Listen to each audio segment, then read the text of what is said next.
The fluorescent lights of the downtown office building flickered as Marcus Chen adjusted his daughter's backpack for the third time that morning. Emma, barely 5 years old, clutched her worn stuffed rabbit and looked up at her father with wide, trusting eyes. Around them, the marble lobby buzzed with polished professionals, clutching leather portfolios and designer coffee cups. Marcus could feel their stares burning into his back. "Daddy, why is that lady looking at us funny?" Emma whispered, loud enough that the woman in the Chanel suit quickly averted her gaze. Marcus knelt down, straightening the collar of Emma's little dress, the nicest one they owned, purchased from a thrift store 2 weeks ago specifically for this day.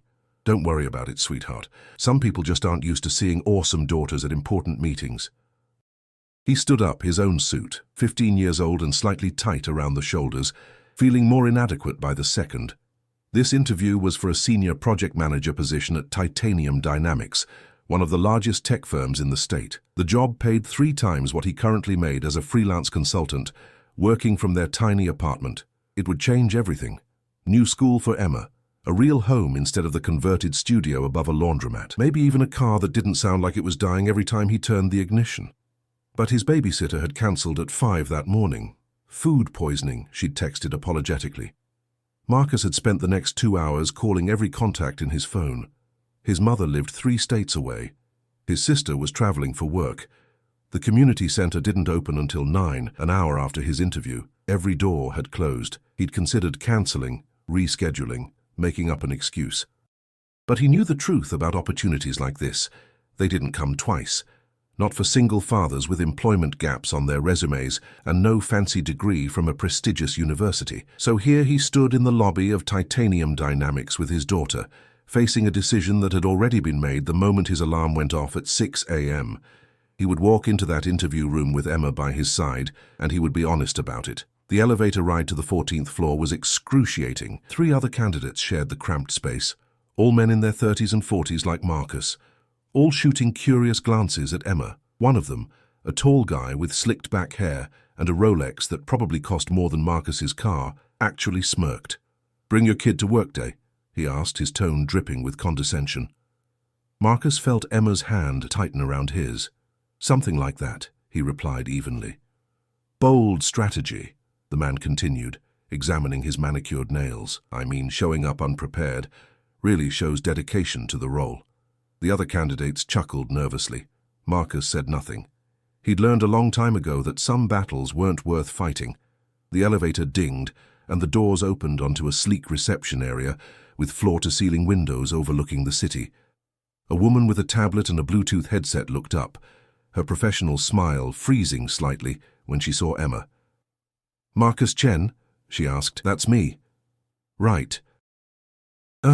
If you'll just follow me to the waiting area." Her eyes kept darting to Emma as if the child might suddenly explode. "All the candidates will wait together before being called for individual interviews. Can I get you anything? Coffee? Water? We're fine, thank you," Marcus said firmly. The waiting area was a modern nightmare of uncomfortable designer furniture and anxiety. About 30 other candidates sat scattered around the room, most of them buried in their phones or reviewing notes. Marcus had prepared for this interview like it was a final exam, studying the company's recent projects, memorizing key figures from their annual report, practicing answers to common questions. But now, sitting in a chair that seemed designed to prevent actual sitting, with Emma coloring quietly in a notebook on his lap, all that preparation felt distant and useless. The whispers started almost immediately. Marcus didn't need to hear the exact words to know what they were saying. Who brings a kid to a job interview? Completely unprofessional. He's already out of the running. Might as well go home now. He'd expected this. What surprised him was how much it still stung. "Daddy," Emma looked up from her drawing, "I need to go potty." Of course she did.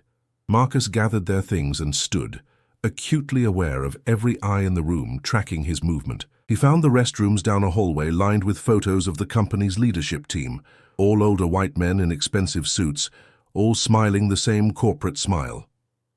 When they returned to the waiting area, Marcus noticed that someone had taken their seats. He found new spots in a corner, trying to make Emma and himself as invisible as possible. An hour passed, then another. Candidates were called one by one, disappearing through a large oak door at the far end of the room, and emerging 20 or 30 minutes later, with expressions ranging from confident to devastated. Emma was being incredibly patient, working her way through the coloring book Marcus had packed, then the picture books, then playing quietly with her stuffed rabbit. But Marcus could see her starting to fidget. She was hungry. He'd packed snacks, but they were running low. Marcus Chen, a different woman, this one older and wearing glasses, stood at the oak door with a clipboard. This was it. Marcus stood, helping Emma down from her chair. As they walked across the waiting area, he heard it, a snicker, then another, then barely suppressed laughter. The tall guy with the Rolex was grinning openly now, whispering something to the candidate next to him. Others were shaking their heads, some looking away in embarrassment, others watching with undisguised curiosity. Marcus felt heat rising in his cheeks, but kept walking, Emma's small hand in his. They followed the woman down a corridor to a large conference room. Floor-to-ceiling windows on one side offered a stunning view of the city skyline. On the other side, a long table where 3 people sat waiting. Marcus recognized them from the website: Jennifer Walsh, VP of Operations, David Park, Head of Project Management, and Catherine Mills, the CEO herself. His heart hammered against his ribs. Mr. Chen. Catherine Mills stood, extending her hand. She was a formidable woman in her 60s, with silver hair and eyes that seemed to see right through people.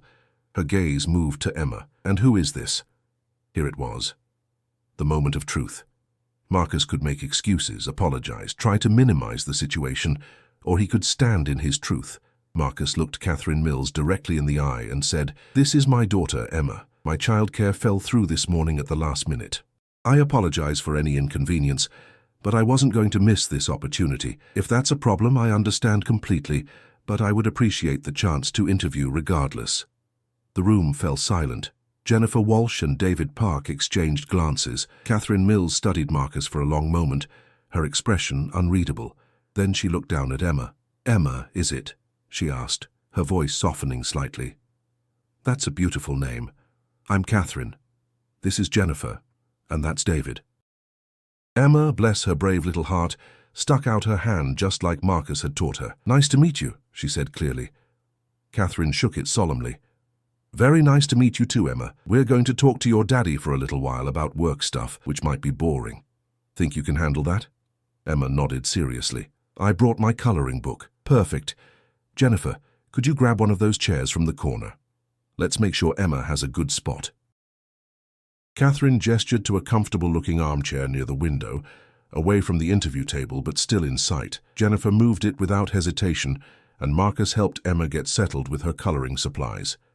As Marcus took his seat across from the panel, he still couldn't read Catherine's expression. Was this courtesy before a quick rejection? Professional politeness before they sent him on his way? But then she opened the folder in front of her and said, "Let's begin. I've reviewed your resume, Marcus. I want to start by hearing about your experience with the Vertex Systems project. Walk me through your role and the challenges you faced." For the next 45 minutes, Marcus forgot about everything except the questions being asked and the answers he'd prepared. The interview was intense. Catherine and her team didn't pull punches. They asked about technical details, leadership philosophy, conflict resolution, budget management, failure scenarios. Marcus drew on every project he'd worked on, every lesson learned from 7 years of grinding through freelance contracts while raising Emma alone. He talked about the Vertex Systems project, a complete infrastructure overhaul he'd managed for a mid-sized manufacturing company, how he'd brought it in under budget by identifying redundant systems and negotiating better vendor contracts, how he'd handled a team member who was consistently missing deadlines by having honest conversations about workload and personal struggles, ultimately restructuring the team to better support everyone, how he'd recovered from a critical system failure 2 weeks before launch by implementing a backup protocol he'd insisted on, despite initial resistance from stakeholders. David Park leaned forward. "That backup protocol, you said stakeholders resisted it. How did you convince them?" "I didn't initially," Marcus admitted. "They saw it as unnecessary expense, but I ran the numbers showing what a system failure would cost versus the cost of implementation. I also made it clear that I wouldn't sign off on the project without adequate safeguards. It was a risk, They could have removed me from the project, but I believed I was right, and I was willing to stand behind that belief. Even if it cost you the job? Jennifer asked. Especially if it cost me the job. I have someone depending on me to make good decisions. Marcus didn't look at Emma when he said it, but he didn't have to. Everyone in the room knew exactly who he meant. Catherine made a note on her pad. Tell me about your current situation. You've been freelancing for the past 3 years. Why the move back to full-time employment? This was delicate territory. Marcus chose his words carefully. Freelancing gave me flexibility I needed when my daughter was younger. I was a single parent from day one. Emma's mother passed away during childbirth. He paused, the familiar ache in his chest still sharp after 5 years. I needed to be available in ways that traditional employment wouldn't allow. But Emma's older now in school, more independent. I'm ready to commit to something bigger. I'm ready for a team again, for projects with real scope and impact. I'm ready to build instead of just maintain. And titanium dynamics specifically? David asked. Why here? Marcus had prepared for this question, but now, sitting in this room with these people, he decided to go off script. Honestly, because you're doing work that matters. I've spent 3 years helping companies optimize systems and cut costs. It's fine work, it pays the bills, but you're building infrastructure for renewable energy projects. You're creating systems that will still be running 50 years from now, making real differences in communities. I want Emma to grow up knowing her father was part of something meaningful. I want to look back on my career and see more than just a series of contracts. I want to build something that lasts. Catherine closed her folder. Marcus, I'm going to be direct with you. This position has attracted over 200 qualified candidates. Most of them have impressive credentials, experience with larger companies, advanced degrees. On paper, you're competitive, but you're not the obvious choice. So tell me, why should I hire you instead of someone with an MBA from Stanford and 10 years at Fortune 500 companies? The question hung in the air. This was it, the moment that would determine everything. Marcus thought about the judgment in the waiting room, the snickers and whispers. He thought about Emma, coloring quietly by the window, trusting him to make this work. He thought about every night spent studying project management frameworks after putting her to bed, every weekend spent taking online courses while she played at the park, every sacrifice made to be both parent and professional. Because those candidates have had support systems I've never had, Marcus said quietly. They had the luxury of focusing solely on their careers. They had partners who handled home responsibilities, or the financial security to hire help, or families nearby to provide childcare. I've had none of that. Every professional accomplishment on my resume was achieved while simultaneously raising a child alone. Every certification I earned was studied for after bedtime. Every project I managed was balanced with parent-teacher conferences and doctor appointments and school plays. He leaned forward. You want to know what that taught me? Efficiency. When you have exactly 3 hours a day for work calls and you need to fit in 8 hours of productivity, you learn to eliminate waste. You learn to communicate clearly the first time because you don't have time for misunderstandings. You learn to prioritize ruthlessly because everything can't be urgent when you have a child waiting for dinner. You learn to build systems that run smoothly without constant oversight because some mornings your daughter wakes up with a fever and you need those systems to hold without you. Marcus could feel the passion in his voice now, could feel years of frustration and determination pouring out. More than that, you learn leadership, real leadership. Not the kind you read about in books, but the kind you practice every single day. You learn that people are complex, that they have lives outside work, that the best results come from understanding and supporting the whole person, not just the employee. You learn that sometimes the most professional thing you can do is be honest about limitations and ask for help when you need it. He gestured toward Emma without taking his eyes off Catherine. I brought my daughter to this interview because my childcare fell through, and I had a choice: make excuses and reschedule, or be honest about my reality and show up anyway. That's exactly how I approach project management. When something goes wrong, when unexpected challenges arise, I don't hide them or pretend everything's fine. I assess the situation, communicate clearly, and find solutions. Sometimes those solutions aren't perfect. Sometimes they look unconventional, but they're honest and they work. The room was quiet after Marcus finished speaking. Jennifer Walsh was watching him with an expression he couldn't quite read. David Park had set down his pen and was leaning back in his chair, arms crossed but not in a defensive way, more contemplative. Catherine Mills had her chin resting on her interlaced fingers, her sharp eyes still fixed on Marcus. Finally, Catherine spoke. "That's quite a pitch, Mr. Chen.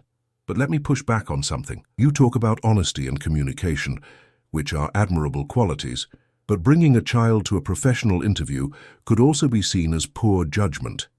It sends a message that you can't separate personal and professional obligations. In a senior role, you'd be managing teams, interfacing with clients, representing this company. How do I know this situation won't repeat itself? How do I know that your parental responsibilities won't interfere with your professional ones?" Marcus had expected this question in some form. "You don't," he said simply. "Just like you don't know if the candidate with the Stanford MBA won't get divorced next year and need time off for court proceedings, just like you don't know if the person with 10 years at a Fortune 500 won't have a parent who falls ill and needs care.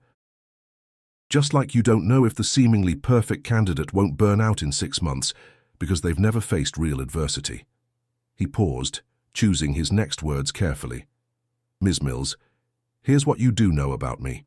You know that for 5 years I've balanced single parenthood with a professional career and succeeded at both. You know that when faced with an impossible choice this morning, I found a solution instead of giving up.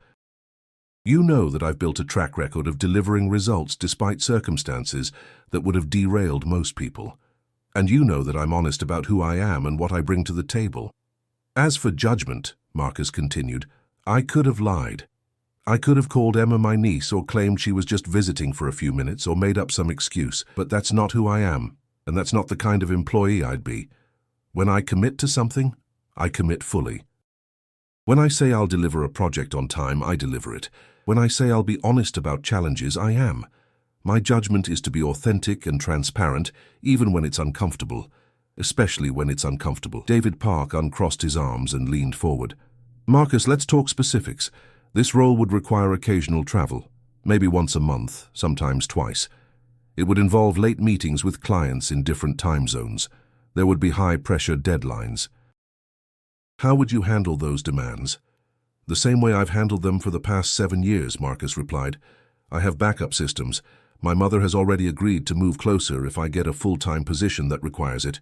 I have a reliable childcare provider who I've worked with for 3 years. Today was literally the first time she's cancelled. I have a network of other single parents who support each other. And I have Emma, who is learning flexibility and resilience because she sees her father modeling those qualities every day." He met David's gaze steadily. "But let me be clear about something. I will never sacrifice my daughter's well-being for a job. If there's a school play and a client meeting, I'll find a way to make both work, or I'll be honest about the conflict and propose alternatives. If Emma is sick, she comes first. Always. If that's a deal-breaker for you, I'd rather know now than 6 months into the job." Jennifer Walsh spoke for the first time in a while. "That's refreshingly honest, Marcus. But doesn't that put you at a disadvantage compared to candidates who can offer complete availability?" "Does it?" Marcus asked. "Or does it put me at an advantage because I've already figured out how to manage those constraints? Most people eventually face situations where personal life intersects with work, aging parents, health issues, family crises. When that happens to someone who's always had the luxury of separating the two, it can be devastating. They don't have the systems, the experience, the mental frameworks to handle it. I've been navigating that intersection for 5 years. It's my normal. I don't panic when it happens because it's happening all the time, and I've learned how to make it work." Catherine tapped her pen on the table. "You've clearly thought about this a great deal. Let me shift gears. Tell me about a time you failed, a real failure, something that went significantly wrong." Marcus didn't hesitate. 2 years ago, I was managing a CRM implementation for a retail chain. 6-month project, solid budget, good team. 3 months in, I realized we'd chosen the wrong platform. The client's needs were more complex than initial discovery had revealed, and the system we were implementing couldn't scale the way they needed. I had a choice: push forward and deliver something that technically met the contract requirements, but wouldn't really solve their problems or admit the mistake and recommend starting over with a different platform. "What did you do?" David asked. "I called a meeting with the client and laid it all out. I showed them exactly where the current system would fall short. I took full responsibility for not identifying these issues during discovery. I proposed two options: continue with the current system and accept its limitations, or terminate the contract, give them a partial refund, and let them start fresh with a different vendor who could better meet their needs." "You offered to give them their money back and walk away?" Jennifer sounded incredulous. "I offered them the truth and the choice. They ended up hiring a different firm, and I lost about $40,000 in projected revenue, but they also referred me to 3 other companies because they appreciated the honesty. One of those referrals turned into a project worth twice what I'd lost. More importantly, I was able to sleep at night, knowing I'd done the right thing." Catherine made another note. "That's an expensive lesson. The most valuable ones usually are," Marcus agreed, "but it taught me something crucial. Short-term success at the expense of doing right by people isn't actually success. It's just delayed failure. I'd rather take the hit up front and maintain my integrity than deliver something I know won't work and deal with the fallout later." Plus, Emma was watching. "I never want her to learn that compromising your values is acceptable if the price is right." "You bring up your daughter frequently," Catherine observed. "She's clearly important to your decision-making process." "She's the center of it," Marcus said simply. "Everything I do, every choice I make, every risk I take, it's all through the lens of what kind of life I'm building for her and what kind of example I'm setting. That doesn't make me less committed to professional excellence. If anything, it makes me more committed because I'm not just working for a paycheck. I'm working to show her what's possible. I'm working to build something meaningful that she can be proud of." Emma chose that moment to look up from her coloring. "Daddy, I'm hungry," she said softly. Marcus checked his watch. They'd been in here for over an hour. "I know, sweetheart. We'll get lunch soon, okay? Can you hold on a little longer?" Emma nodded and went back to her coloring, but Marcus saw Catherine watching the exchange with interest. "Miss Mills, may I ask you something?" Marcus ventured. She looked surprised, but nodded. "Go ahead. What are you really looking for in this position? Because on paper, you're right. There are probably 50 candidates more qualified than me. Better degrees, bigger companies on their resumes, more traditional career trajectories. So there must be something else you're trying to find, something that doesn't show up on a CV. If you could tell me what that is, I could give you a better answer about whether I'm the right fit." Catherine leaned back in her chair, a slight smile playing at the corners of her mouth. "You know what, Marcus? That's the first time anyone's asked me that today. Most candidates just try to prove they check all the boxes." She paused, seeming to consider how much to share. "You're right that we have many qualified candidates, but Titanium Dynamics is at a crossroads. We've been successful by traditional metrics, revenue, growth, market share, but we've also been losing our culture. People are burning out. Our best talent keeps leaving for competitors. Exit interviews cite work-life imbalance, feeling like cogs in a machine, disconnection from meaningful purpose." She looked directly at Marcus. "I need leaders who can help rebuild that culture. People who understand that employees are humans with complex lives, not just resources to be optimized. People who know how to deliver results while also caring about the well-being of their teams. People who have actually lived the challenges of balancing competing priorities instead of just reading about them in a leadership book." "That's why you're interviewing 200 candidates," Marcus said, understanding dawning. "You're not just filling a position. You're trying to change your company." "Exactly, and that requires a different kind of leader." Marcus felt something shift in the room, a subtle change in energy. This wasn't just about his qualifications anymore. This was about vision, about values, about what kind of company Titanium Dynamics wanted to be. "Then let me tell you what I'd do if you hired me," Marcus said, leaning forward with new intensity. "First, I'd meet with every person on my team individually. Not to assess their performance or review their projects, but to understand them as people. What motivates them? What challenges are they facing? What do they need to do their best work? Because I've learned that you can't lead people you don't understand. Second, I'd establish clear boundaries and expectations. I'd make it known that I will deliver exceptional results, but I won't do it by burning people out. I'd model the behavior I want to see, leaving at reasonable hours when possible, being transparent about my schedule and my limitations, encouraging people to take care of themselves and their families. Because the data is clear, sustainable performance beats unsustainable heroics every single time. David was nodding slightly. Jennifer was taking notes. Catherine's expression remained neutral, but Marcus could see she was listening intently. Third, Marcus continued, I'd focus on systems over heroics. Right now, from what I've read about your company, you probably have a culture where certain people are heroes who swoop in and save the day when things go wrong. That's exciting and dramatic, but it's not sustainable.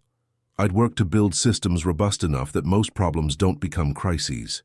When crises do happen, I'd use them as learning opportunities to strengthen our processes, not as chances to celebrate whoever worked the latest hours to fix them. Fourth, I'd measure what matters. Not just delivery dates and budget numbers, but team health, retention rates, employee satisfaction, work-life balance indicators. Because if we're achieving our goals but destroying our people in the process, we're failing. Period. Marcus paused, gathering his thoughts. But most importantly, I'd bring humanity back into the work.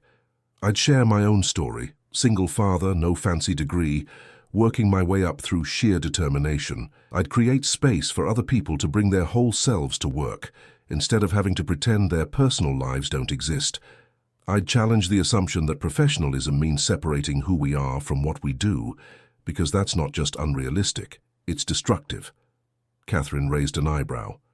That sounds very touchy-feely for a project management role, Marcus. At the end of the day, we need projects delivered on time and under budget. How does all this humanity and authenticity translate into business results? Because people who feel valued and supported do better work, Marcus said firmly. It's not complicated. When someone is terrified of admitting they're struggling, they hide problems until they become catastrophes. When someone feels safe being honest, they flag issues early when they're still manageable. When someone is exhausted from pretending to be a robot, they make mistakes. When someone can bring their whole self to work, they bring their full creativity and capability too. He gestured around the room. You said you're losing your best talent. Why? Because talented people have options. They can go somewhere that treats them like humans instead of resources. They can find companies that value results over FaceTime, that measure success by impact instead of hours logged. If you want to keep your best people and attract new ones, you need to offer more than just competitive salaries. You need to offer a culture where people can thrive, not just survive. And the business results, Catherine pressed, follow from everything I just described. Engaged employees are more productive. Low turnover means less time and money spent on recruitment and training. Healthy teams are more innovative because they have the mental space to think creatively instead of just putting out fires. Systems thinking prevents costly crises. It all connects. Marcus could feel his heart pounding. He'd gone all in, laid everything on the table. There was no walking this back, no hedging his bets. He'd either convinced them or he'd talked himself out of the job. Daddy? Emma appeared at his elbow, her coloring book in hand. I made you a picture. Marcus looked down at the drawing, a child's crayon rendering of two figures holding hands, one tall and one small, with a big sun, and the words, me and Daddy, scrawled at the top in her careful printing. It's beautiful, sweetheart, thank you. He kissed the top of her head, then looked back at the panel. I'm sorry. I know we're in the middle of... Don't apologize, Catherine said, and there was something different in her voice now. Warmer, maybe, or perhaps just more human. Emma, that's a lovely drawing. You've been very patient during this long, boring meeting. Emma smiled shyly. Daddy says patience is a superpower. Your daddy is right. Catherine glanced at her colleagues, and Marcus saw some kind of silent communication pass between them. Marcus, thank you for your time today. We have several more interviews to conduct, but we'll be in touch within the week. This was it. The interview was over. Marcus stood, helping Emma gather her things, trying to read the room and failing completely. Had he convinced them, impressed them, or had he just confirmed every prejudice about bringing a child to a professional setting? As they moved toward the door, Jennifer stood. Marcus, can I ask you one more question? He turned back. Of course. When Emma is older, what do you want her to remember about this time in your life? About being raised by a single father who was struggling to build a career? Marcus looked down at his daughter, then back at Jennifer. I want her to remember that her father never gave up, that he showed up even when it was hard, that he was honest about who he was instead of pretending to be someone else. And I want her to know that she was never a burden or an obstacle. She was the reason for everything. The purpose behind every struggle. Jennifer nodded slowly. Thank you, that's what I needed to hear. The walk back through the waiting area was different from the walk in. The other candidates barely glanced up, too absorbed in their own anxiety and preparation. The whispers and snickers were gone, replaced by tense silence. Marcus and Emma made their way to the elevator, rode down to the lobby, and stepped out into the afternoon sunshine. Did you get the job, Daddy? Emma asked as they walked toward the bus stop. I don't know yet, sweetheart. We'll find out soon. I think you did good. Those people liked you, especially the lady with the gray hair. Marcus smiled. What makes you say that? She smiled with her eyes when you were talking, and she really liked my drawing. Out of the mouths of babes, Marcus thought. They caught the bus home, Emma chattering about her coloring and the tall building and the nice people. Marcus let her words wash over him, trying not to obsess over every moment of the interview, every word he'd said, every impression he might have made. That evening, after Emma was in bed, Marcus sat at their tiny kitchen table with a cup of tea and his laptop, updating his job search spreadsheet. He'd mark Titanium Dynamics as interviewed and continue applying to other positions. Hope for the best, prepare for the worst. It was the only way to survive as a single parent. Always have a backup plan, never count on anything until it's certain. His phone buzzed. An email from an unknown address, probably spam. But something made him click it anyway. The sender was Catherine Mills. Marcus's heart stopped. Companies didn't email the same day as the interview. Not unless it was a rejection and they wanted to clear their calendar for other candidates.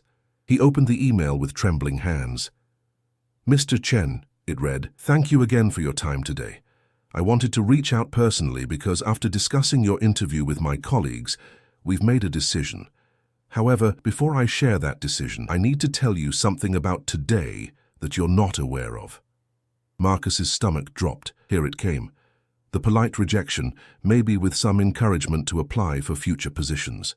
The other candidates in the waiting area? They were part of a scenario we designed. The whispers, the judgment, the laughter, all of it was orchestrated. We wanted to see how candidates would respond to adversity, to social pressure, to a situation that challenged conventional professional norms. Most candidates who faced this scenario made excuses, hid their children, or became defensive and angry. You did none of those things. You owned your situation with dignity and honesty. Marcus reread the paragraph 3 times, not quite believing it. The other candidates were actors. The whole thing was a test. The email continued. But that's not why we're offering you the position. We're offering it to you because of what you said in that interview room. Because you understand leadership in a way that can't be taught from a textbook.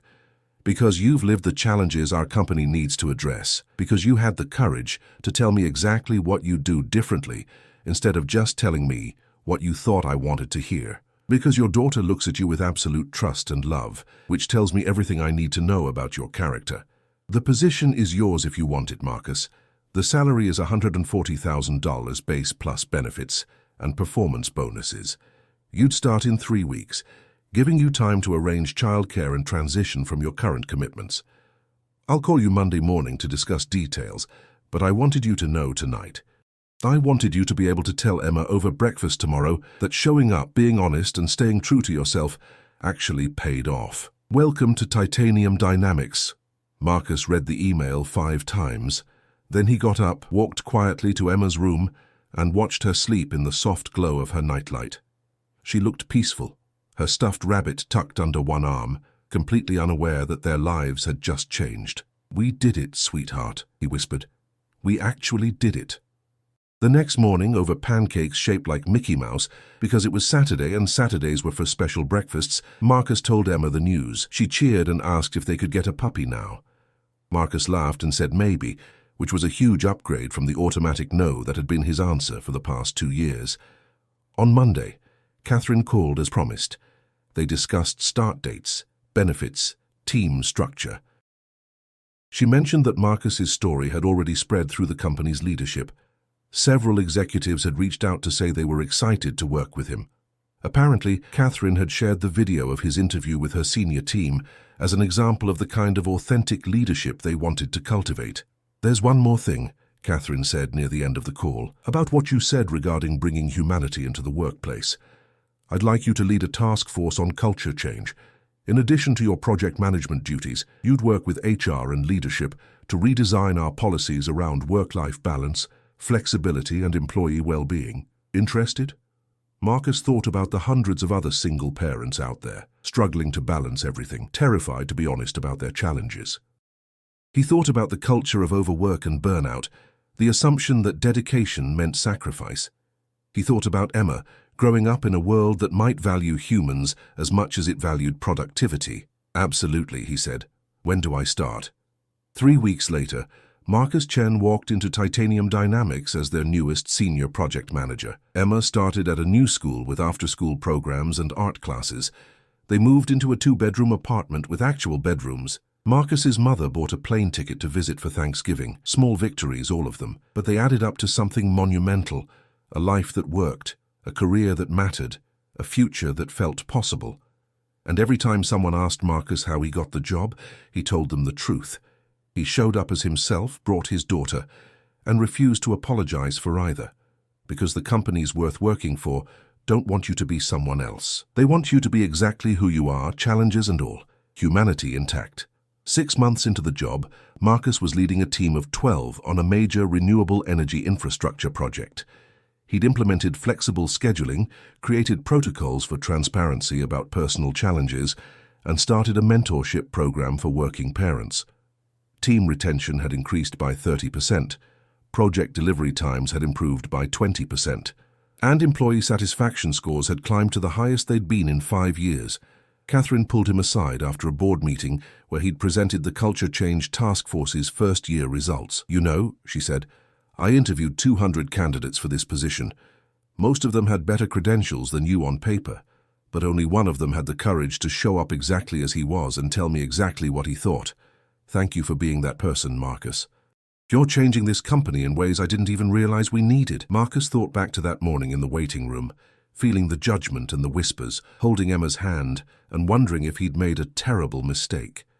He thought about every single parent who'd ever felt that same uncertainty, that same fear that their reality made them less professional, less dedicated, less worthy.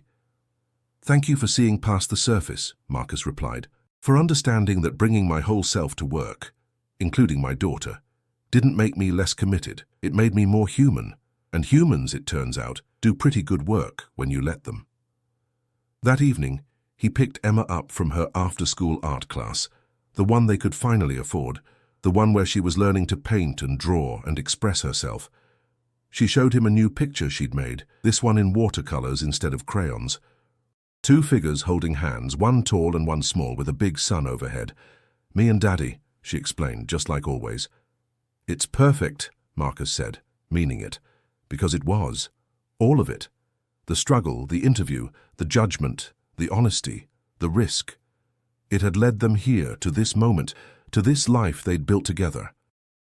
And if Marcus had learned anything from the whole experience, it was this: showing up as yourself, telling the truth about who you are and what you need, refusing to apologize for your humanity. That wasn't just the right way to live. Sometimes it was also the way to win. If you enjoyed this story, please hit that like button and subscribe to the channel for more inspiring content. I'd love to know where in the world you're watching from, so drop your location in the comments below. Your support means everything and helps me create more stories like this one. Thanks for watching.